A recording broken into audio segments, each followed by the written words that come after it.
Hemen talam YouTube kanalıma hoş geldiniz. Ben Mengli. Eğer bu videoyu açan olsanız sizler de taşar yurtta okumanı yani üniversite okumak isteyerseniz ve üniversite hakkında bilgi almak isteyerseniz demektir. Türkiye'de üniversitede çok kişi okumak isteyer. Taşar yurtta üniversitede okap o işlerde işlerti geliyor ve bunun için de Türkmenistan'daki coraların ya da dostlarımızın köpüsü yani pulun olmalı ya da işte tanıyanın olmalı deyip düşünüyorlar. Taşar yurtta üniversitede okumak için yani pulun bay olmana gerek yok. Bunu sizin öğrenimden etip bileceğinizi ayıp beresim geliyor. Bu YouTube kanalımda ne için Türkiye'de üniversite okumalı ve üniversite okumak için neler etmeli bunun hakkında ayıp beresim geliyor. Videoya başlamakta eğer bu videonun ve bu kanalın sizin için faydalı olduğunu düşünen olsanız ve gören olsanız ara olmanı ve de like koymanı unutma.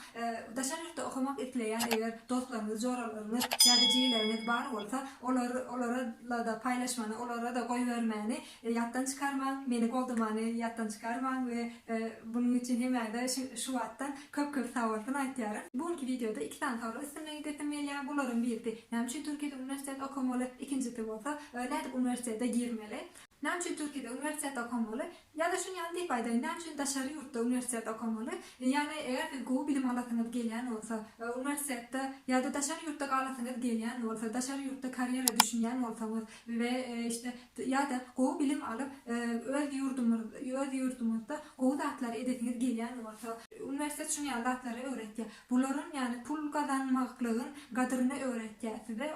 Ondan başka da okuyun üniversiteden bilim almanın ne ile kıyım olduğunu öğretiyor. Dışarı yurttan gelen adamları görüyorlar ve yani eğer sen student olsan studentlere kömek ediyorlar köp kişi ve studentlere görüyorlar.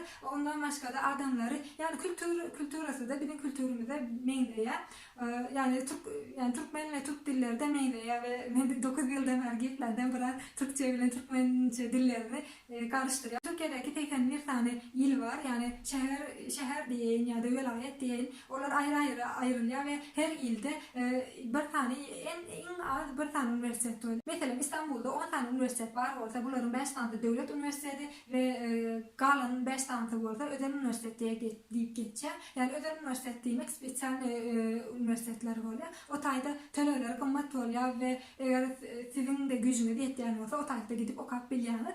Üniversiteler Türkmenistan'daki üniversiteden değişiktir. Mesela siz doktor bolasınız gelen olsa Türkmenistan'da Aşkabat'daydı. Medisinsk Üniversitede gitmeniz gerekiyor. Medisinsk Üniversitede işte doktor olup biliyorsunuz. İnjiner bolasınız gelen olsa başka bir şehirdeki başka üniversitede gitmeniz gerekiyor. Türkiye'de 10 yıldır Türkiye'deki üniversitelerde bir neçe fakülteler var ve bir neçe bölümler var.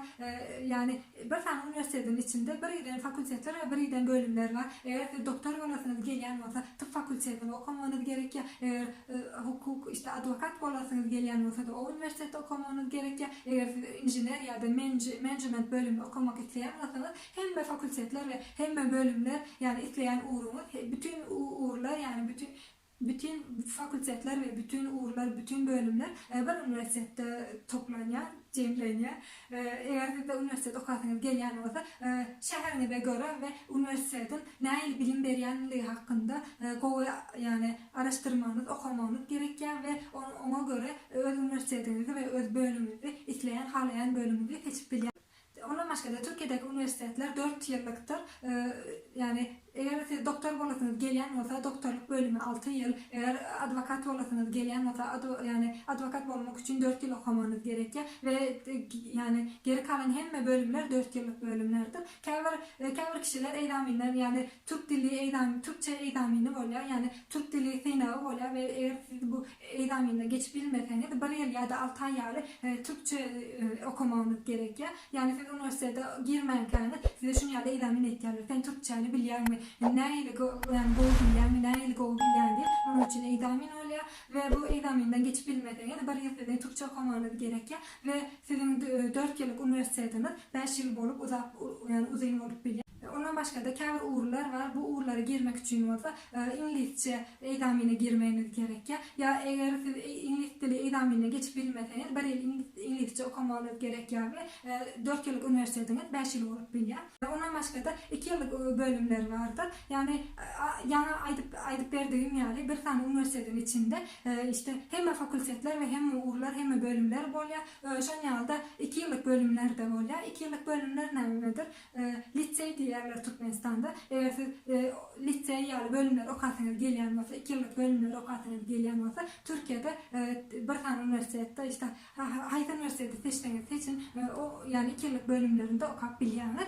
2 yıllık bölümlerde okuduktan sonra siz yeni bir examine girip 4 yıllık bölümlere de geçip bilýäňiz. Yani eger siz üniversitede 2 yıllık bölüm gadanan bolsaňyz gaýetme. Sizin onu 4 yıllık üniversiteler yani 4 yıllık üniversitesine de sonradan geçip bilýäňiz. Sebäbi sizin 2 yıllık bölümünde okuduğunuz 2 yıllık orada işte 2 yıllık bölümde okuduğunuz sapaklaryň hemmesini 4 yıllık bölüme geçtiğinizde bu sapaklary almış diýip hemmesini üstüne çizýärler ve siz 4 yıllık üniversitede dowam edýäňiz.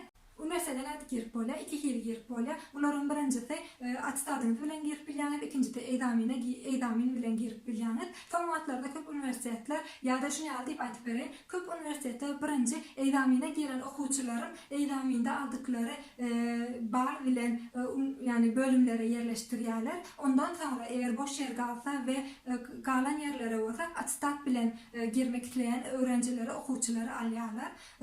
Men pikirimçe hemme eýdamine girmeniz gerekken ve eğer eýdamine girseňiz isleýän gowy bölümüňizde girip bilýäňiz. Eger eýdaminiz attestat yani Ukrainada, Belarusyada, Russiýada bu däki gibi eger siz attestat bilen giresiňiz gelýän bolsa da başga şäherlerde gowy üniversitetlere we gowy bölümlere, gowy uğurlara girip bilersiňiz. Eger siz attestat ýa-da eýdamin bilen üniversitede giresiňiz gelýän bolsa üniversitede sahypasyny teredip durmanyz gerek ýa üniversitedeki dokumentleri, tapşyrma wagtlary haçan başlaýar. İşte köp üniversitetlerin yani dokumentler kabul etme wagtlary aprel, may, iyun aylarında açılýar. Yani köp üniversiteler iyun aylarında açılmana başlaýar ve dokumentlerinizi haýsy üniversitet haýsy dokumentleri isleýän bolsa, olar üniversitetin sahypasyna girip isleýän dokumentlerini taýýarlap internetten dokumentlerini tapşyryp bilýäňiz.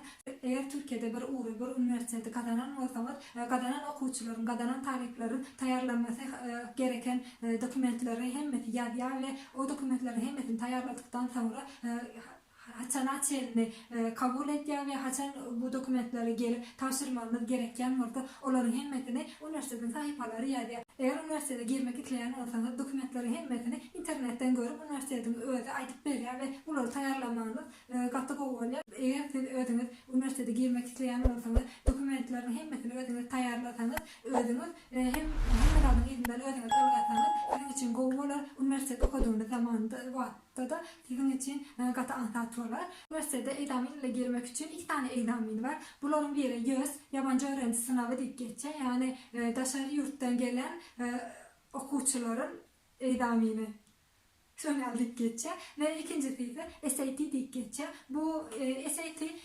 Amerika'daki üniversitelere girmek için de SAT'ye girmeniz gerekir.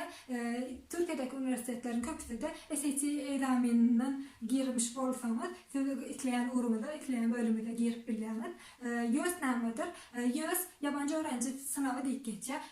Türkiye'deki üniversitelerin köpüsü daşary ýurtdan gelen okuwçylardan YÖS eýdaminine girdin mi diýip soraýarlar. Eger YÖS eýdaminine giren bolsaňyz, isleýän bölümde, isleýän urumda we isleýän iň gowy üniversitetleri seçip bilersiňiz. YÖS eýdaminine girdiňizde iň köp 100 bal alyp bilýäňiz. Iň arda üniversitede değişýär. Iň arda 40-45 ballary alsaňyz, gowy bölümleri gowy uğurları seçip bilmersiňiz. Yani eger 190-95 alyp bilseňiz, sizin için iň gowy bölümleri, yani isleýän bölümleri seçip bilersiňiz.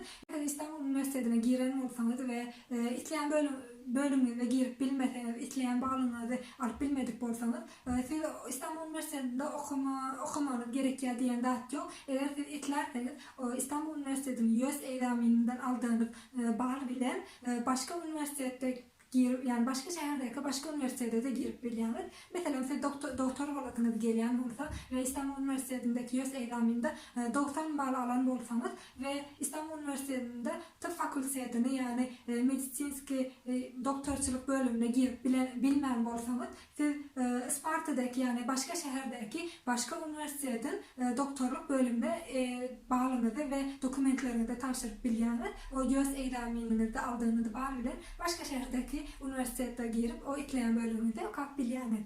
YÖS eýdamini ve SAT eýdamini hakkında sizin için başka bir video çekerim. Eğer dedim bu eýdamlardan aýry biletiniz gelýän bolsa aşağıda komentarya yazsanız men o videoyu çekip sizinle paylaşırım. Bu YouTube kanalında daşary ýurtda nädip kariyera etmeli ve daşary ýurtda Türkiýede nädip üniversitede girmeli, haýsy dokumentleri haçan tapşyrmaly, haýsy eýdamlara girmeli. Bular hakkında video bolar. Videomuzun sonuna geldik. Bu video hemmeniz için üniversite okumak isleýänler ya da daşary ýurtdaky okullar hakkında gyzyklanýanlar için peýdaly bolandyr diýip düşünýärin ve eger siz bu videoya gowaran bolsaňyz, meni goldamak isleýän bolsaňyz ve başka videoların da peýdaly videoların gelmesini isleýän bolsaňyz, ala bolmany unutmaň, bir de like koyup komentaryalar yazsanız katık olmalar ve hemen de şurattan seyrettiğiniz için ve beni goldadığınız için, adam olduğunuz için çok sağ olun.